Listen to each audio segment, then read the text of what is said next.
Jace Morrow's wrench slipped for the third time, sending a metallic ping echoing through the empty corridor of Outpost. Dren 9. He cursed under his breath as recycled air hissed through a newly patched pipe. Piece of junk, he muttered, wiping grime from his forehead with a sleeve already black with machine oil. The outpost groaned around him, a dying beast made of corroded metal and forgotten promises. Outside the viewport, the dead moon of Drenthal hung like a pockmarked skull.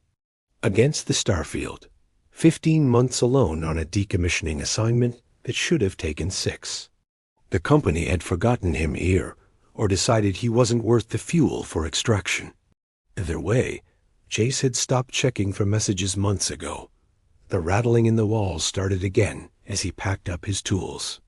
A steady, scratching movement. That followed him down the corridors. "Enjoy the pipes while you can, rats," he called out. "We'll all be space dust when this rock finally gives out." His quarters were Spartan and narrow bunk, a desk cluttered with salvaged tech parts, and walls covered in calculations. How much copper wiring could be stripped before life support failed? How many days until the oxygen recyclers needed more patching than parts? How many more meals in storage? The numbers weren't good, Doc, as Jace heated his dinner. Nutrient pack labeled beef teriyaki that tasted like salted plastic. He heard it. Not the usual scratching, but something else. A soft, melodic humming, almost like a lullaby, floating through the ventilation system. He froze, spoon halfway to his mouth. "Hello?" His voice cracked from disuse. The humming stopped abruptly. Sleep didn't come that night. Jace lay awake, listening. Years of isolation played tricks on the mind. He knew this. But that sound hadn't been mechanical. It hadn't been rats. Morning cycle brought no answers, just another list of repairs. A coolant leak in Sector 7. Power fluctuations in the East Wing. The humming didn't return. 3 days later, while replacing a circuit board in the lower deck, Jace noticed something odd, a warm air current flowing from behind a wall panel. According to the station schematics projected on his tablet, nothing should be there but solid hull. "What the hell?" he whispered, running his fingers along the edges of the panel. It looked identical to the others, except for a barely perceptible seam that shouldn't exist. He pried it open with his multi-tool, revealing not the expected solid wall, but a narrow passage and a sealed hatch with markings he didn't recognize. No company logos. No standard warning symbols. As Jace approached, the humming started again, soft, sad, and unmistakably coming from beyond the hatch. His heart hammered against his ribs. For the first time in months, his hands trembled not from nutrient deficiency, but from something else. Fear? Excitement? "This isn't on any blueprint," he whispered to himself. Checking his tablet again, the hatch had an unusual locking mechanism. Not company standard. As Jace studied it, the humming grew louder, then shifted to what sounded like words in a lilting, fluid language he'd never heard. Something was alive in there. Jace hesitated, then made his decision. If madness had finally claimed him, at least it would be more interesting than counting down to his eventual starvation. He bypassed the lock, twisted the handle, and pulled.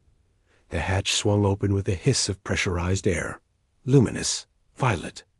Eyes blinked back at him from the darkness. The creature flinched away from the light, pressing itself against the wall of what Jace now recognized as a small cryochamber. Its skin shimmered with bioluminescent patterns, constellations, shifting across a midnight blue canvas. It was small, perhaps the size of a human child, with delicate, 6-fingered hands and a face that was both alien and hauntingly expressive.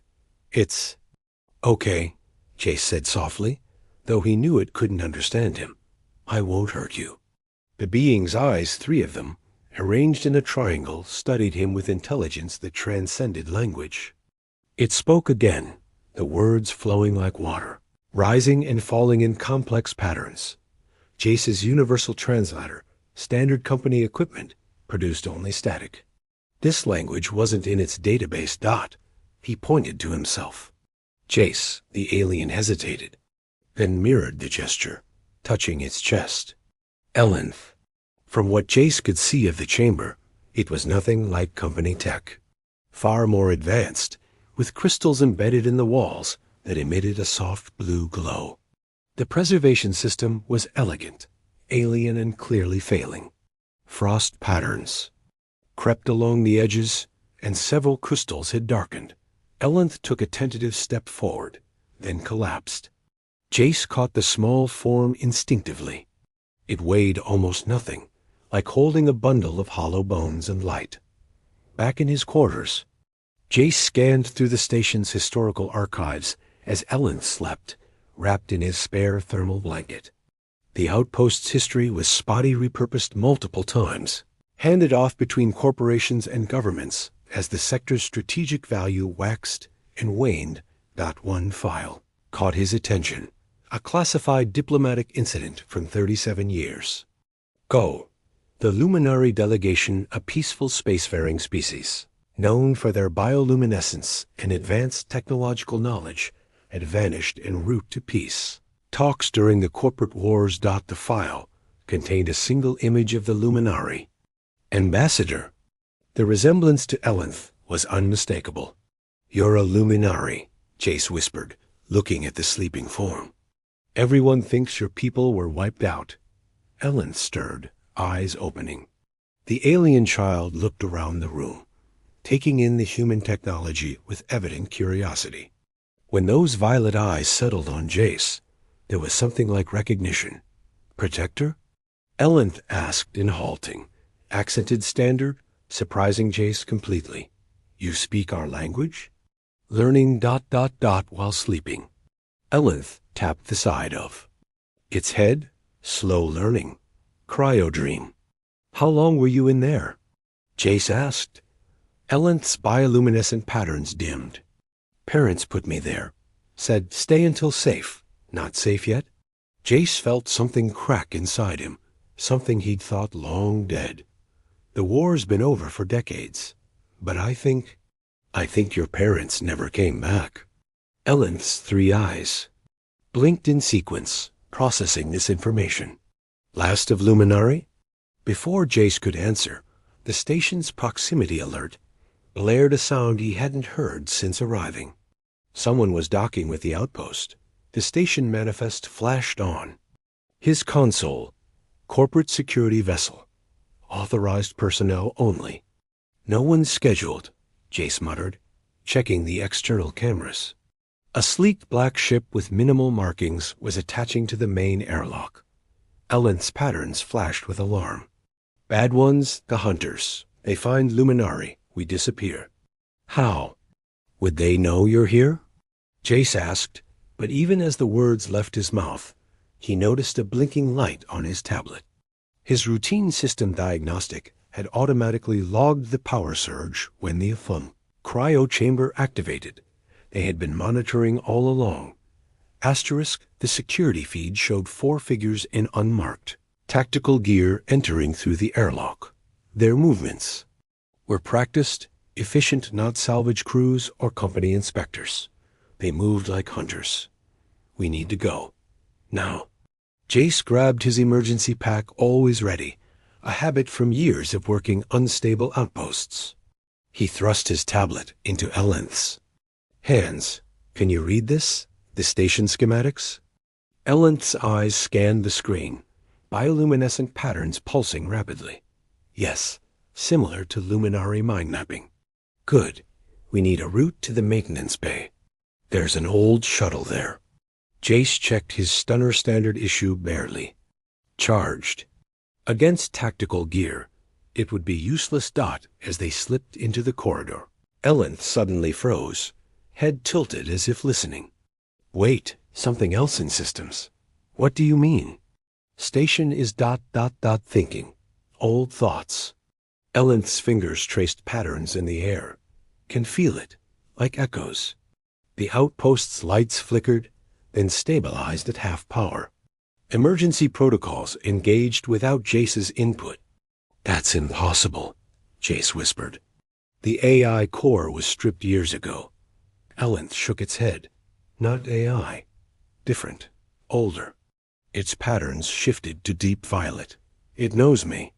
A maintenance hatch beside them suddenly slid open, revealing a narrow service tunnel. It's helping us, Elenth said with certainty. Jace hesitated only a moment before following the alien child into the tunnel. The hatch sealed behind them just as booted footsteps echoed down the corridor they'd vacated. They crawled through the cramped passages of Dren 9's forgotten infrastructure. Twice, security doors closed automatically behind them, sealing off their pursuers. Once, the environmental controls in a section ahead of them suddenly vented atmosphere, forcing their hunters to detour. The station's protecting you, Jace realized. But how? Luminary technology, Elenth explained as they paused at a junction. My parents, they were not just diplomats. They were, you would say, engineers. They left pieces of themselves here. In the systems? A distant explosion rocked the station. The hunters were blasting through the sealed doors. Elenth's patterns dimmed with distress. Parents' protections failing. Too old. They reached the maintenance bay to find it depressurized their exit. Deliberately sabotaged. Through the viewport, Jace could see the shuttle, tantalizingly close but unreachable without suits. They're hurting us, Jace realized. There's only one pressurized path left. Elenth touched the wall, patterns pulsing. In complex sequences. Yes, they want central archives. Where records are. Records of what? The truth. Why Luminari really came. What we discovered. Elenth's eyes met Jace's. Why we had to be silenced. Another explosion. Closer this time. The station shuddered. We can't outrun them forever, Jace said, checking. The schematics. And we can't reach the shuttle. Elenth's patterns suddenly brightened. Don't need to run. Need to remember. The child placed both six-fingered hands against the bulkhead. Help me reach the core. Not the company core, the real one. What will that do? Wake up what sleeps. Elenth's eyes glowed brighter. Station remembers. Everything. Part 4. What sleeps beneath? They moved deeper into the station, following. Elenth's instincts through passages Jace had never seen despite months of scavenging. The walls here were different, smoother, with faint luminescent traceries that responded to Elenth's presence. This section isn't company construction, Jace whispered, running his fingers along the unfamiliar materials. It's not on any blueprint. Built inside, Elenth confirmed. When humans not looking. Luminari way adapt, integrate, preserve. The hunters were gaining. Twice they barely evaded them, hidden by suddenly dimmed lights or distracted by false readings on their scanners, the station's dying. Attempts to protect them. They reached a sealed chamber at the lowest level of the outpost, far below the official engineering decks. The door bore the same unusual markings as the hatch where Jace had found Elenth. Core memory, Elenth said, pressing six-fingered hands against the symbols. They illuminated at the touch, responding to something in the child's biochemistry. Door slid open to reveal a space unlike anything Jace had seen. The chamber was spherical, its walls embedded with crystalline structures that pulsed with internal light. At the center floated what appeared to be a miniature galaxy, millions of luminous particles suspended in perfect formation. What is this? Jace breathed. Memory, history, truth. Elenth approached the swirling lights. Last testament of Luminari. As Elenth stepped into the field of particles, they responded, swirling around the child like curious fireflies. Elenth's bioluminescent patterns synchronized with them, creating complex, beautiful geometries. My parents knew they would not survive, Elenth said, voice suddenly older, deeper, as if channeling another's words. They discovered something in human space, something ancient. Something your corporations were exploiting without understanding. The particles coalesced into images, star charts, planets, energy readings. A massive structure buried beneath the surface of Drenthal. The moon isn't dead, Chase realized. It's a machine, Elent confirmed. Older than Luminari. Older than humans. It sleeps, but your mining was disturbing it. If fully awakened incorrectly, it would destroy this entire system. The door behind them exploded inward. 4 figures stormed the chamber, weapons raised. Step away from the alien, the leader commanded, face hidden behind a tactical mask. This is a corporate security matter. Corporate security doesn't exist anymore, Jace said, positioning himself between Elent and the intruders. The company collapsed. Years ago. Who are you really? We are what remains, the leader replied. The guardians of certain interests that transcend corporate boundaries. That creature is the last witness to Project Eclipse. It cannot be allowed to activate the records. Too late, Elent said, now floating several inches above the floor, surrounded by the swirling memory particles. I am remembering, all of it. The leader raised his weapon. And you leave us no choice. Jace lunged forward, desperation giving him speed. He crashed into the leader as the weapon discharged, sending the shot wild.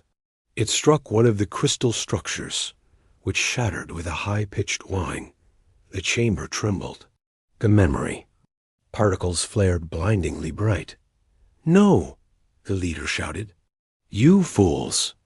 If the containment fails, Elent's voice cut through the chaos, speaking in that fluid luminary language. The remaining crystals pulsed in response. The swirling particles accelerated, forming a protective sphere around Elent and Jace. What's happening? Jace called out. Remembering, Elent answered, eyes now glowing so brightly Jace could barely look at them. Everything. Asterisk, the world dissolved into light. Jace floated in a sea of memories, not his own, the elegant cities of the luminary homeworld, the wonder of their first contact with humans, the growing alarm as they discovered the true nature of Drenthal, the desperate race to prevent catastrophe, the betrayal by those who valued profit over life. He saw the luminary diplomats stranding themselves on this outpost, working feverishly to contain the ancient power beneath the moon's surface while sending their child into protective sleep. He felt their love, their fear, their hope that someone worthy would find Elent someday. When reality reasserted itself, the chamber was transformed. The hunters lay unconscious on the floor, their weapons dead. The crystalline structures pulsed with renewed energy, and Elent was changed.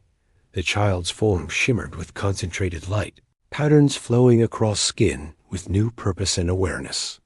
Those 3 violet eyes now held the collective memory of an entire civilization. I understand. Now, Elent said, voice resonating with newfound knowledge. I am not just the last of my kind. I am all of them. Every memory, every discovery, every hope. What happens now? Jace asked, helping the child step out of the field of particles, which continued to orbit them both like tiny, devoted stars. Now we finish what my parents started. Elent gestured toward the unconscious hunters. They sought to exploit what sleeps beneath.